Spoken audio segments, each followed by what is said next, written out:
வருஷத்துக்கு ஒரு வாட்டி தான் ஊருக்கு போகிறோம். ஸோ அந்த டைமும் இந்த தோட்டத்தை பார்க்காம போனால் எப்படின்ட்டு தான் வந்துட்டோம். இந்த தோப்பில் பார்த்திங்கன்னா தென்னந்தோப்பு தான் மெயினாக.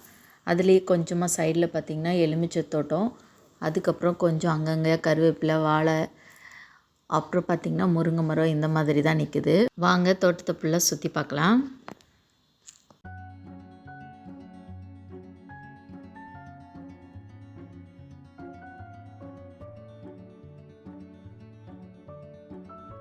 இங்கே தான் பார்த்திங்கன்னா முருங்கைக்காய் மரம் இருக்குது. இந்த முருங்கைக்காய் செம லென்த்தாக இருக்கும். ஒரு ஆள் ஒசரத்துக்கு வந்து முருங்கைக்காய் காய்க்கும். டேஸ்ட்டும் பார்த்திங்கன்னா ரொம்பவே சூப்பராக இருக்கும். நாங்கள் போன டைமில் நிறையவே முருங்கைக்காய் காய்ச்சி இருந்தது. சரின்னு சொல்லிவிட்டு மொத்த மரத்தில் உள்ள முருங்கைக்காயும் ஃபுல்லாக பறிச்சாச்சு. ஏன்னா மோஸ்ட்லி பார்த்திங்கன்னா வீட்டுக்கு 2-3 முருங்கைக்காய் தான் தேவைப்படும். அதை பறிச்சுட்டு அப்படியே விட்டுருந்தாங்க. நாங்கள் போயிட்டு எல்லாத்தையும் பறிச்சுட்டு ஒரே முருங்கை சூப்பு, முருங்கைக்காய் பொரியல் இந்த மாதிரியே பண்ணிகிட்டு இருந்தோம். பசங்களும் பார்த்திங்கன்னா எலுமிச்சை தோட்டத்தில் போயிட்டு கீழே உதிர்ந்துருக்கிற லெமனை எல்லாத்தையுமே பொறுக்கி வச்சிட்டு இருந்தாங்க.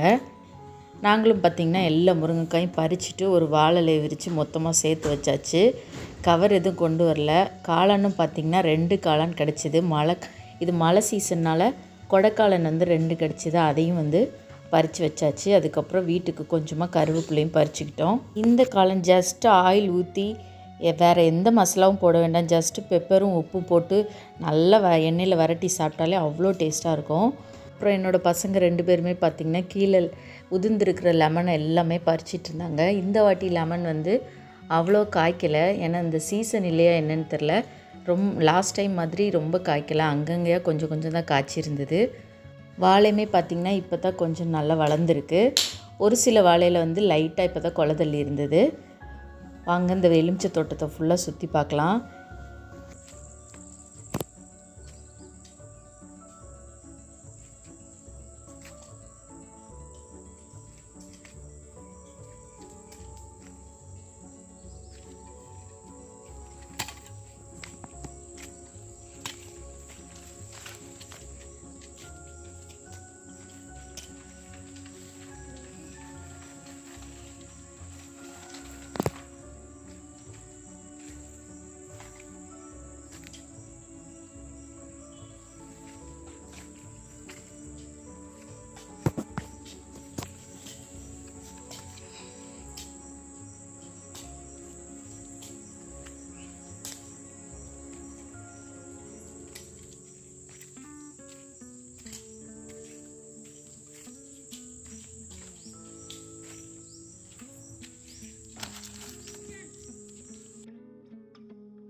அங்கே கொண்டு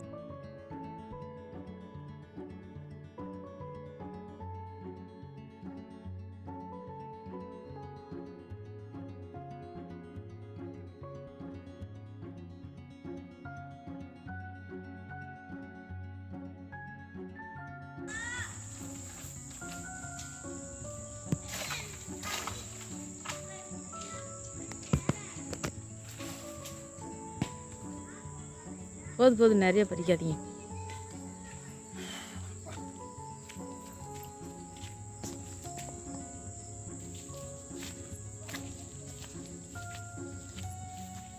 எங்கடா போறீங்க?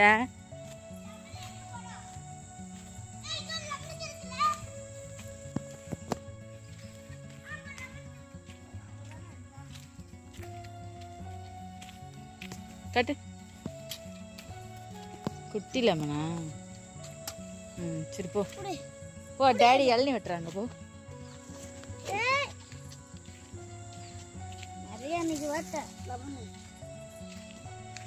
லெமன் ஜூஸ் போட்டு டீல கிரீன்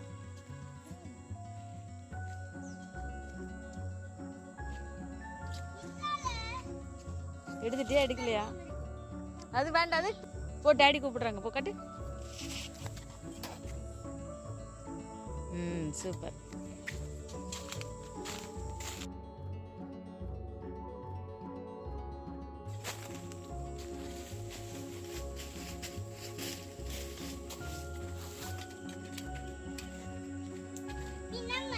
நின்று வரேன்.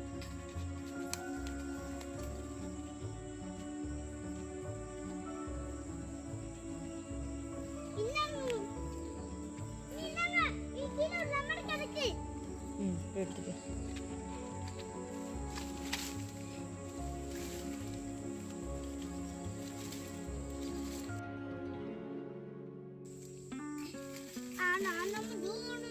கொண்டா நான் எடுக்கிறேன். ஒன்று இதை கொடு. ரெண்டு கிடக்கு. வெயிட்.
எலுமிச்சை தோட்டத்தை எல்லாம் சுற்றி பார்த்துருப்பீங்கன்னு நினைக்கிறேன். எங்களுக்கு இன்றைக்கி சரியான வேட்டைன்னே சொல்லலாம். ஏன்னா முருங்கைக்காவும் நிறைய கிடச்சிது. அப்புறம் லெமன், அதுக்கப்புறம் பார்த்திங்கன்னா இளநின்னு சொல்லிட்டு தேங்காய் தான் கிடச்சிது. அப்புறம் காளான், கருவேப்பிலை எல்லாத்தையுமே பறிச்சுட்டு வீட்டுக்கும் நாங்கள் கிளம்பிட்டோம். உங்களுக்கு இந்த வீடியோ பிடிச்சிருக்குன்னு நம்புறேன். பிடிச்சிருந்தால் லைக் பண்ணுங்கள், ஷேர் பண்ணுங்கள், மறக்காமல் சேனலை சப்ஸ்கிரைப் பண்ணுங்கள். தேங்க்ஸ் ஃபார் வாட்சிங்.